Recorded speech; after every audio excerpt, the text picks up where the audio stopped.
We are wrapped in this shared history. And we celebrate Black History Month because that's where we find God.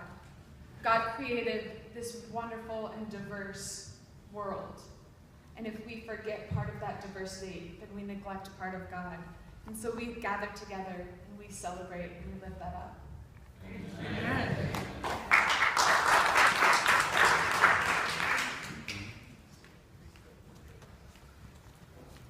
Good morning, Broadway. Good morning. All right, so I'm the choir director, so I'm going to use this instead of a podium. So Taylor and I weren't supposed to be speaking today, but I guess the Lord works in mysterious ways. I had invited a close friend to come speak to us about the modern day movements for justice, about the Black Lives Matter movement, about Assata's Daughters, about a number of organizations that are doing great work here in Chicago and around the country. But my friend got sick, so, so here we are. So thank you, Taylor, for being flexible and helping me out. So in America, we walk a very delicate balance. I'm not talking about race just yet, so don't worry, I will. I'm talking about our love-hate relationship with labels. Labels, with boxes, with order, with organization. We love to group things. We have the Container Store, Staples, Office Max, big box stores. We love to label days of the week. Black Friday, which I obviously have issues with, Cyber Monday, Fat Tuesday. And we're really good at labeling people and putting each other in boxes and saying us versus them, mine or yours. I've seen this in my work. Sick people go to hospitals, that's their box. Old people go to nursing homes, that's their box. Mentally ill people go to institutions, that's their box. Bad people go to jail. And those of us who are good, thank goodness, we get to choose our own little boxes in our own little neighborhoods that we've labeled as safe or unsafe. But we know where we belong, right? We've got uptown girls, we've got living downtown, we have the wrong side of the tracks and the right side of the tracks. We have suburbs, inner cities, places like Lakeview, Streeterville, the Gold Coast, Gage Park, Inglewood. We have an idea of where we belong, where our labels put us, what boxes we belong in, and where we shouldn't go if we want to stay safe. These are our own constructs. And this is 2,000 years after the birth of our religion, of our system of faith that tells us everyone is equal in the eyes of God. 2,000 years. Jesus' message was of radical love and radical inclusion. What are the effects of this separation, this self-inflicted separation, this labeling? How are we, as people of all colors, shortchanged and betrayed by this legacy? Black history is not just for Black people. I'm going to say that again. Black history is not just for Black people. Amen. Last year, this week for us is kind of the choir's week to do Black History Month. Last year we did a cantata that was really rooted in the experience of slavery, and it focused around the stories of Sojourner Truth and Harriet Tubman. So this year we said, well, let's lighten the mood a little. Let's talk about empowerment. Let's look at the time since the 60s and all of the great music and art and justice work that has been done and how far we've come. Yeah, but getting into it, there's not all that much that's changed for some of us.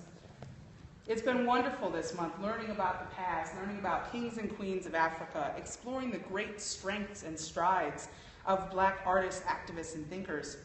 And this week we're talking about spiritual justice and modern movements. I wanted to do it all in my 10 minutes up here. I wanted to thoughtfully explore the relationship between the empowerment movements of the 60s and the amazing, amazing work that's happening today. I wanted to talk about the intricacies and the nuances that are within the systems that we all operate in, that we all pay taxes to, From disparities in education to disparities in health to the school to prison pipeline to life expectancy. Come on. It's all related. Yes.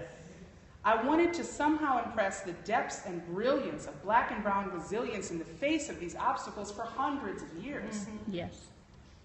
And to add to this conversation that somehow there is still hope. There is still hope. We can still move forward, and it takes us working together. Amen. I guess I'm nothing else if not an optimist, maybe an overachiever. But let's try to get as far as we can. There is a wave of activism and change happening in our time that has been contagious. It hasn't been this way before. Movements have not been able to move this quickly, to be this nimble and this versatile. Part of the strength of those movements is social media, right? We may never have heard of Trayvon Martin. We may never have heard of Mike Brown. We may never have heard of Freddie Gray or Sandra Bland if it wasn't for the speed of social media. If it wasn't for the fact that someone could take a picture that the newspapers weren't going to print and that the police were going to say didn't happen. That's right. So part of the success is dependent of the Black Lives Matter movement is dependent upon the speed of that communication. And the citizen reporters who bear witness continually to the unjust deaths that we have seen in these last number of years. The hashtag Black Lives Matter was started by 3 Black queer activists. And it was a response to both Trayvon Martin and to Mike Brown's deaths, and just an outcry. Honestly, it was a surprise to me that that was the galvanizing force, because Black people have been being killed for centuries. It's nothing new. It's nothing new. And I still don't know in my analysis why that was the one, why that was the galvanizing force that has led to this. There's 930 chapters worldwide, not even just in America, of the Black Lives Matter movement. 930 chapters. It's amazing, because there's a need. And that's the bad news. So groups like Black Lives Matter have to exist, because the success and history of our country is rooted in oppression and dripping with the blood of people of color. It's not something we can turn away from. It's still happening today. It happened as soon as we stepped foot in America. Black history is not just for Black people. It's the history of Native peoples who were decimated by disease and systematically boxed in, moved, killed, and eradicated due to fear. Until today, they only make up 2% of our population and are basically invisible. Black history is not just for Black people. It's the history of Black slaves who built a nation and were left with nothing, had 10 years of Reconstruction and 100 years of Jim Crow. A civil rights movement and steps forward until today, when we still have educational, health, and justice disparities. I'm just going to share a few things with you, because I thought they were so compelling. Has anybody heard of epigenetic inheritance? There was an article that came out recently that was done on survivors of the Holocaust and their children that proves that that trauma was passed down through generations. It's not a far cry to think that maybe the same thing has happened to people of color. Maybe the impact of slavery is still in our bodies, is still in our memory. And when you think about some of these statistics around school, especially, because that's where it starts, right? That's where we start to develop in our early years. Black students are expelled at 3 times the rate of white students. A quarter of the schools with the highest percentage of Black and Latino students did not offer Algebra 2. And a third of them didn't offer chemistry. And just one more. Black students were more than 3 times as likely to attend schools where fewer than 60% of the teachers meet all state certification and licensure requirements. I don't know many jobs where you can work and not have those things. You know, if you're a certified nursing assistant, you're certified. If you're an electrician, you're licensed. So I don't know how that is happening, but it is. Black in prison, and we talk. I could spend a whole sermon talking about the school to prison pipeline, but A third of all the people in prison are black. A third. That's 1 million people in prison who are black. And black offenders are likely to get, for drug offenses, are likely to get the same that violent white offenders receive when it comes to sentencing. For minor drug offenses.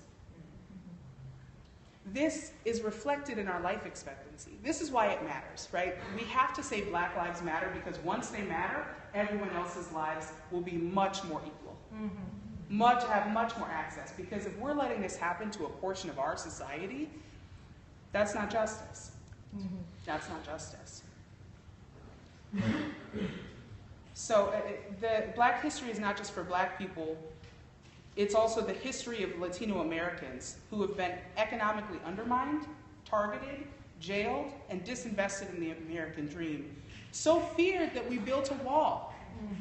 And one of our current presidential candidates, nominees, said to build it 10 feet higher. I'm sure you can intimate which one I'm talking about. Black history is the history of Asian Americans and Muslim Americans who were fed the myth that because they're so close to white, that they're safe. Except for when their accent means that they don't get that job, or when we happen to be at war with an Asian country, or when their religious institutions are targeted. Who is white in America changes. It has since the dawn of our country. And guess who's not in charge of that decision? People of color. So does any of this ugly history look or feel like kingdom? No. Are white Americans who are born into this system and privileged by this system really better off? No. Because of these advantages? And what's our place as the church? I'm not obviously going to be able to answer these questions if nobody has in the multiple hundreds of year history of our country.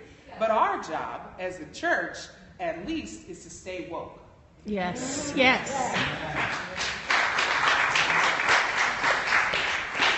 We have to do the work of justice. We have to support these organizations that are doing this activist work that maybe we do not have time to do, or maybe we are doing in other ways. We have to give our dollars. We have to give awareness raising as white allies. We have to have these conversations. As a church community, we have to be vulnerable and brave with each other and say, I don't know what you've been through. I don't know where you've been, but I know that I love you and that we are equal in the eyes of God. Yes. Our future, like our history, is chained together, interdependent. We rise or fall together, and it's important that we gather here every Sunday, that we leave our boxes to bump up against each other, to love, to heal, to be vulnerable, to shed the skin of oppression together, to build, to hold fast to true justice, to care deeply, deeply enough to expose our truths and our ugliness, and to grow and do God's work in the world. Amen.